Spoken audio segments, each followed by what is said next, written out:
Alright, so I'm back again. So if you're one of the, I think, 10 people in the world that actually watched my Teflon video, then you know I wasn't exactly kind to this Hinderer full track right here. While my opinions haven't exactly changed, I can't help but feel that I wasn't really fair to the knife. So I'm here right now to give you guys the full deep dive type review that I normally do. Basically give you guys the good along with the bad. So here it is, my review of the Hinderer knives full track. So this is the newest model from Hinderer, and it's the larger, big brother version of the half track. But if you want to compare it to the other models, putting it next to the XMs actually make a lot more sense. Also gives me a nice handy excuse because I don't actually have a half track right now, but you can see right here you have a XM24 on top, XM18 3.5 on the bottom. So you can see that in terms of length, it's in between the two. It's almost as big as the 24 there, but if you look at the thicknesses, it's basically the exact same as the 18 3.5. But having all of these right here, right next to each other, it really makes it apparent that this really is something different. It's a weird and strange mix of a lot of Hinderer's past and present ideas. It's definitely based off the half track, but the thing is, I just never really fully agreed with the look and design of the half track. The XMs to me just flow a lot better. Rick is going for a much more angular type thing here, like with a lot more straight lines and corners in the design, but to me it just looks a bit odd. I'm not a big fan of that weird bump on the blade. The fuller doesn't really do anything, and I just really dislike the new hardware. But you know what? I get it. You have to make changes, you have to make different designs, and not everyone is going to like everything. But, I don't know. This is just my opinion here. Part of it's going to be just preference, part of it's actually going to be real complaints. But right off the bat, it just seems like it's a departure from what Hinderer has been known for. I'll get more into that later. But let me just say right now that the XMs, they look like a solid, no-nonsense working man's tool. I just don't know if the full track actually fits that description for me. If you look at them, it just feels like it's more of like a designed knife, more than anything else. Whereas the XMs, they look more like they're built for a purpose. And I think that might just be a running theme here. So just starting off with the blade, this one here is in CPM 20 CV. Normal steel is in CPM S35EN. The 20 CV ones seem to be much less common, but they're strangely the same price. It might just be that they're from different runs, and nothing against their S35EN, but 20 CV is basically the American take on M390. Meaning it's basically a straight upgrade in almost every way. I would pay more for a 20 CV blade if I could find one. But yeah, they hit the camera. Okay, so blade here is in their spear point grind, yeah. So as it is right now, the full track's only offered in either a spear point or a sponto. Whichever one you choose, it's basically going to have the same silhouette as this one right here. Just the spontos have a thicker tip. And this one's here is in their stonewash finish. And I'll tell you right now, this is probably one of the smoothest stone washes I've seen. Some stonewash blades out there, they look tumbled, and that's fine for the look of it, but this one just looks finished. It's clean, it's consistent, and there's a fair bit of reflectivity to it too. Very well done here. Up top, you'll see it has this fuller right here. It's on both sides, I was talking about earlier. I like fullers normally, but I'm just not a fan of this one. Visually, it just looks kind of off. It looks like it's the reason for this huge hump on the blade. Even when it's closed, it doesn't really seem like it lines up with anything. Like the frame's going this way, this is off at some weird, odd angle. So I'm just not a fan of it. And the other thing is, it's actually just completely useless too. It's so shallow and smooth that you're never really going to be able to use this for anything. You can't thumb the knife open with it, you can't middle finger flick it out. It's just so smooth, there's nothing to grab onto. You can open it two-handed, but, you know, come on, no one does that. And that means that this knife here is really just only a flipper. And that kind of brings us to a tri-way pivot. I can't really mention the action here without talking about it. It's Hinderer's newest innovation, and it was actually kicked out with this knife. So it lets you switch out what the pivot is running on. So knife basically ships with a set of caged bearings pre-installed, but it also has phosphor bronze and teflon washers in the box as well. It even comes with a pair of metal washers that work as spacers if you switch the bearings out, because the bearings are wider than the other two. So a lot of people seem to like what's going on here, but I've been saying for a while now that flipper geometry and detent are just much more important when it comes to like a good flipping action. It's much more important than what a knife is running on. And I think this knife here actually kind of proves that. I mean, just check out the action on this thing. I don't see anything wrong with it. And I'm not going to say that the tri-way pivot is useless, but it just allows you to have your preferred feel to a knife. The knife will function much the same way no matter what it's running on the inside. So personally, I switched out the bearings for Teflon since I think it makes an overbuilt knife like this one just feel a lot more solid. But, you know, if you look out there, people will say like Teflon will give you a bad action, it's sticky, it just gets a bad rap. You know what? I think it just suits the knife better. And I can't say I agree with them, because I don't see anything wrong with this action. It flips like a dream, it's 100% reliable. This is a tight pivot too. No side-to-side play when locked, no side-to-side play when unlocked. It really doesn't matter what it's running on, it'll basically snap open every time. Like I was saying before, it's more about flipper design and detent. And with this one right here, you basically get perfect flipper geometry. It sits in a good spot, it's pointed forward in this direction, and it's pretty much the right length. There's also jimping on top, it's rounded, it's not particularly grippy, but it does do its job. You never feel like you're going to slip off this flipper. And moving on to detent.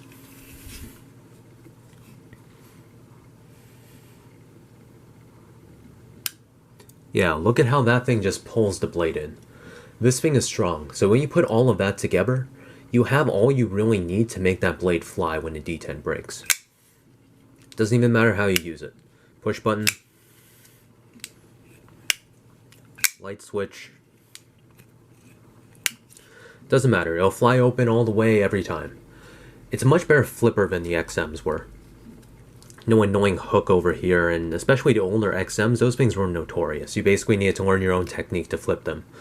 This thing here, it takes no thought at all. Grab the flipper, you have an open knife.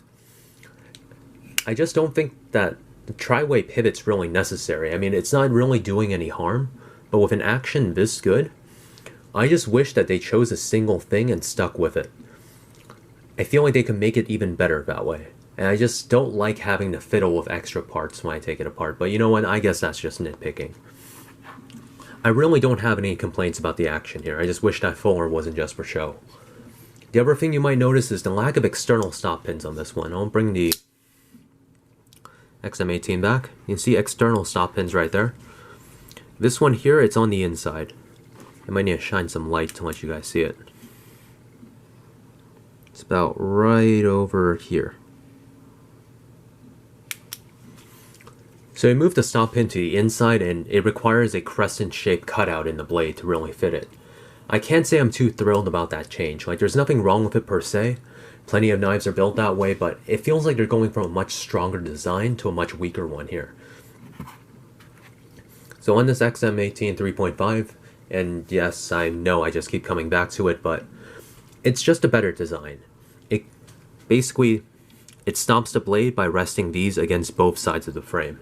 So it gives you more side-to-side rigidity, it's more stable, and I feel like it just better supports the blade from lateral forces. On the full track, they're not really doing that. Instead, it feels like they weaken the blade, but just by milling out a bunch of material right next to a pivot. So does this really matter? I'm really going to say no. You'd be hard-pressed to break even... And, well, that was my camera again. Yeah, you'll be hard-pressed to break even this blade right here. But part of the appeal before was the fact that you basically had the strongest thing in this size. This is an over-engineered, over-designed piece of perfection. We move on to a full track right here. It just kind of feels like a step back. It feels more like a compromise. And speaking of steps back, make your way back to a frame and you'll see it completely changed to hardware. It's using an entirely new set of hardware. Everything on it takes a hex key now, and they're using these big round screws in the back right here. Biggest change though is going to be to the pivot. If you flip this knife over, you'll see it's using a new ZT style hex bolt over here to capture it in the frame. So people were complaining about free spinning pivots before, so I guess Hinderer caved and made the change. I can't really say I agree with the decision though. I can't really say I've had any problems with Hinderer's old chain link style hardware. It just kind of seemed like people hated the concept of a free spinning pivot, rather than having any real directed complaints towards the old style pivot. I mean, I've owned a ton of Hinderers over the years, and every time I needed to take one apart, I did so easily. Never even had to buy that armorer's tool they were selling for the pivot. It just never gave me any problems. The other thing is, I actually quite like the look of all the hardware on the XMs. This lock side here is actually pretty attractive to me. Everything's clean, it's functional, there's a bunch of stuff on here, but I think it just adds to the look. You could adjust the pivot with any coin in your pocket, and I just like the look of it. It never really gave me any problems, and it fit the design. On the full track right here, I don't know, it just doesn't really do the same thing for me. It feels a little bit tacky, actually, with the hex bolt over here. But you know what, I guess that's just preference. The thing that's more than just opinion, though, is actually I've had a lot of real problems with these screws. When this one first shipped to me, the knife was rattling. At first, I couldn't really figure out what it was. Then I messed with it for a few minutes, and this body screw right here fell out. I didn't think much of it at the time, but messed with the pivot. Messed with the flipper, flipped it out a few dozen times, and then my pivot came loose. Tightened it, loosened up again, tightened it again, loosened up again, tightened it again, and guess what? Loosened up again. So I took the entire thing apart, swapped the bearings out, put the Teflon in, put a decent amount of blue Loctite onto that pivot when I put it back. It held on a bit longer, but it still didn't last it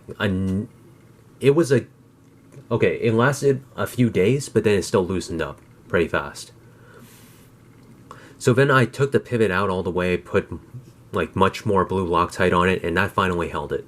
Then a few days later, this back frame screw out here fell out. What the hell, Hinderer? This new hardware is horrible. Even right now, I've had to reapply the same stupid amount of Loctite to that pivot 2 more times.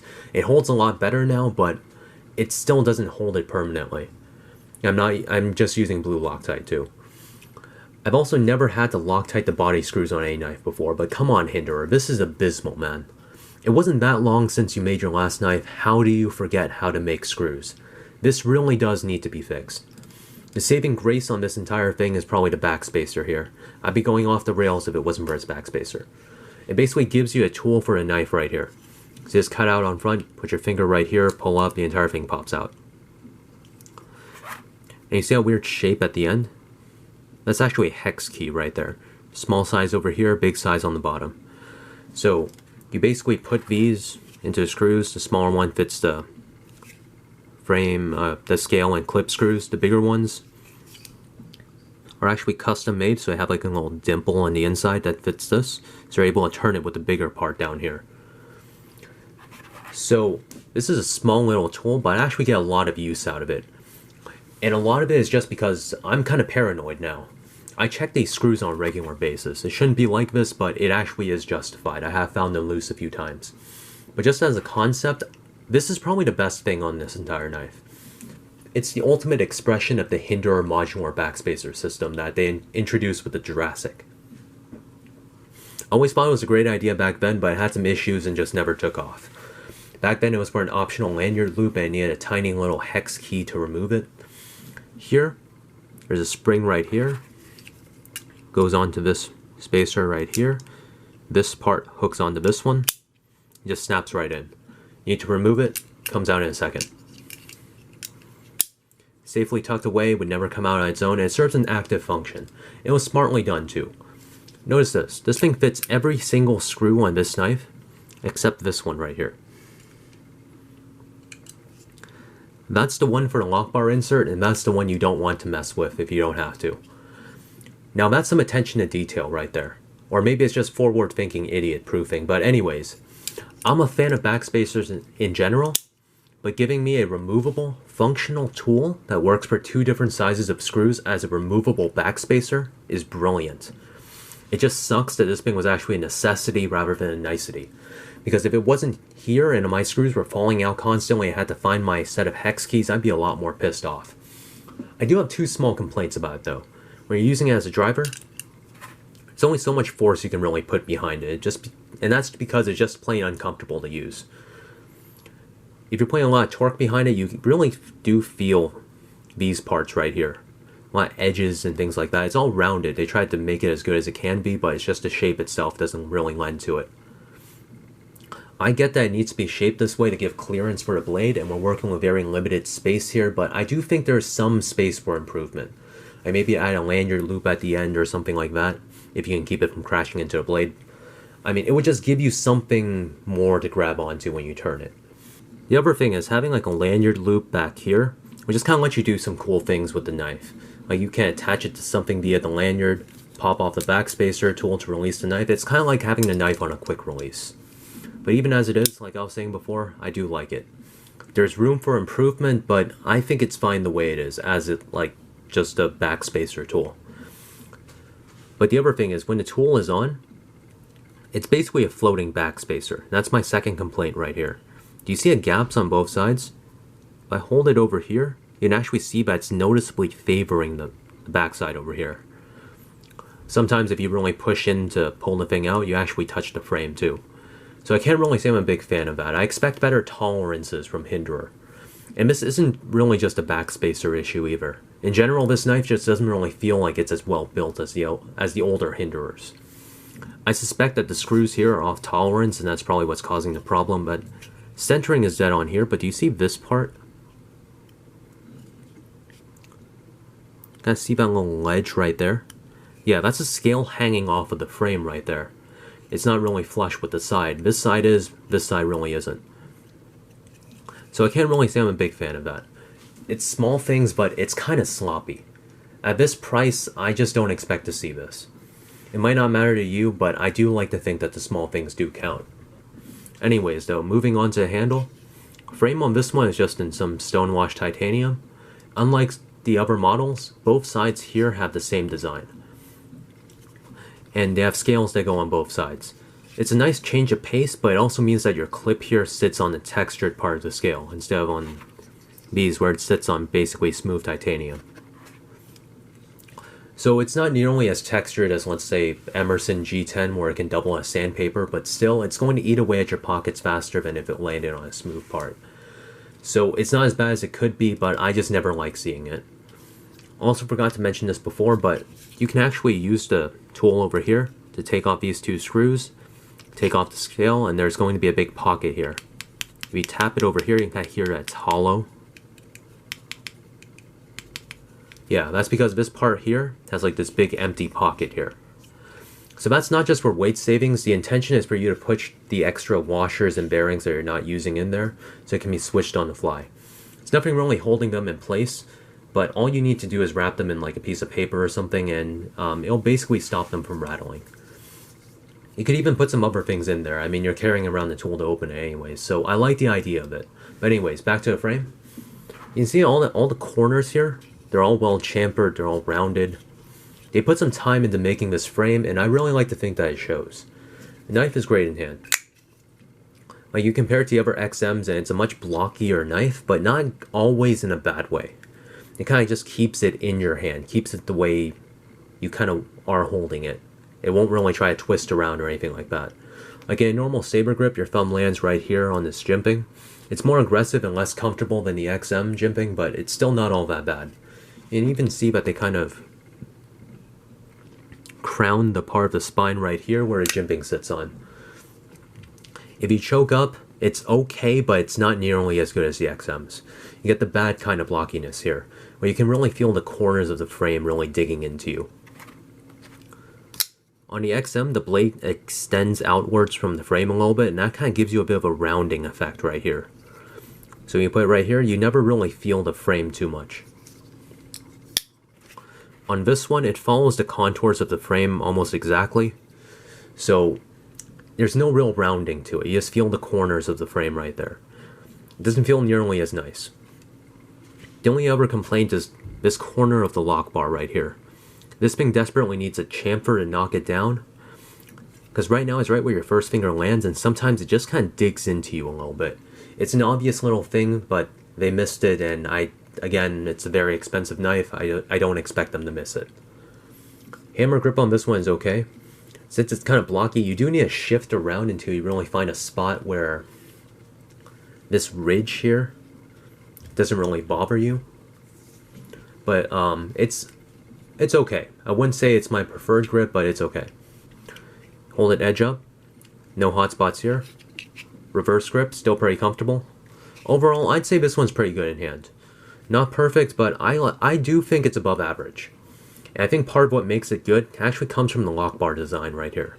It's completely even with the front. There are no cutouts or weird voids over here to get in the way. It's well chamfered on both sides. You see a wide chamfer over here. And this side kind of moves in, but it's rounded on this side too. So it kind of does the exact same thing. And the way they give you access to a lock bar is actually pretty well done too. They use an inside chamfer right here, and it's wide enough to give you a lot of space. Your finger right here, easy disengagement. Detent hits the lock bar right about over here, so it's never really going to get in your way. You don't really need to worry about having to fight it. It'll just hit your finger, and then you just close it. Lockup's at a reasonable percent, and you can kind of see a new lock bar insert right there.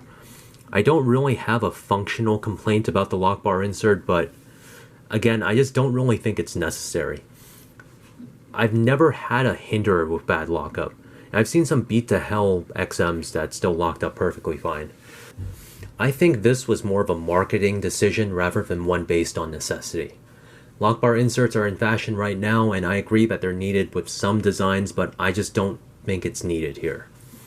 On the full track in general, it just seems that there are a lot of extra things present. Some are good, others all they really do is add complexity. And all that just comes back to what I was saying before. If you compare the full track to the XMs, the full track isn't the no-nonsense working knife design that the XMs are. Like, a core concept of engineering is to use the least number of parts as possible. It's the reason I don't like the direction modern cars are going either. The more parts that something has, the more likely it is for something to go wrong and break or be misaligned and just end up compromising the entire piece. I don't like the full track for the same reason that I don't like that modern cars are basically becoming computers on wheels. A lot of what's on here is either useless or only put on there to check off boxes in an arbitrary checklist. It's less about optimizing performance and handling, comfort, user experience, and it's just more about chasing trends. And like just doing things because my competitor is doing the same thing. I don't need a lock bar insert the same way I don't need lane assist. It adds nothing for me. I can drive a car just fine without it also trying to be my nanny. I see a tri-way pivot the same way I see electronic parking brakes. Like, the old system was perfect, why chance it with something that has more parts and less reliability? You guys know the saying, if it ain't broke, don't fix it. And all of this just kind of leads me to my final conclusion, I guess. The full track isn't the over-designed, bulletproof working tool that the XMs are. It feels more like an exercise in trend chasing and appeasement. This is Hinderer saying, hey, see those guys over there?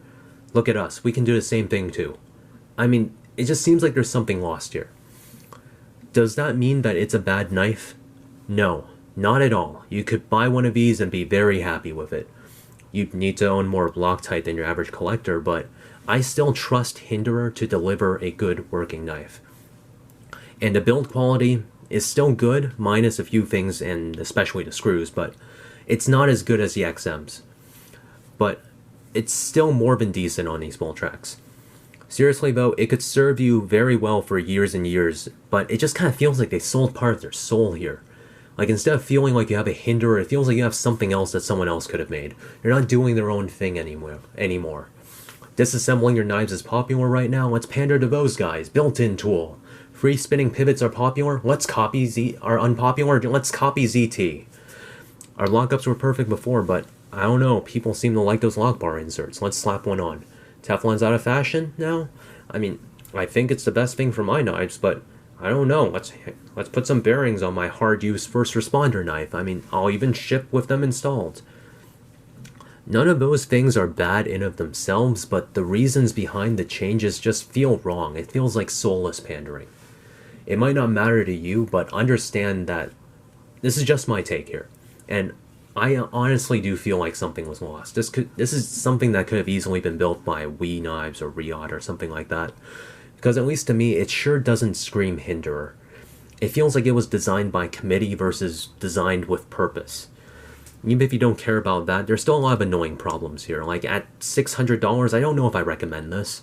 The backspacer is really cool, but it's not $600 cool. For that price, you could get a knife sort of like this from anyone else, and chances are it'll have working screws that won't be constantly falling apart. Like, minus the gimmicks here, Hinderer isn't really standing out all that much. I guess if you've fallen in love with the idea of the tri-way pivot and you have more Loctite than you know what to do with, I could see someone really liking this. But if you're after a pure, no-nonsense workhorse of a tool, you might want to look elsewhere. That's all I got for this one. Losing my voice here. I'll see you in the next video.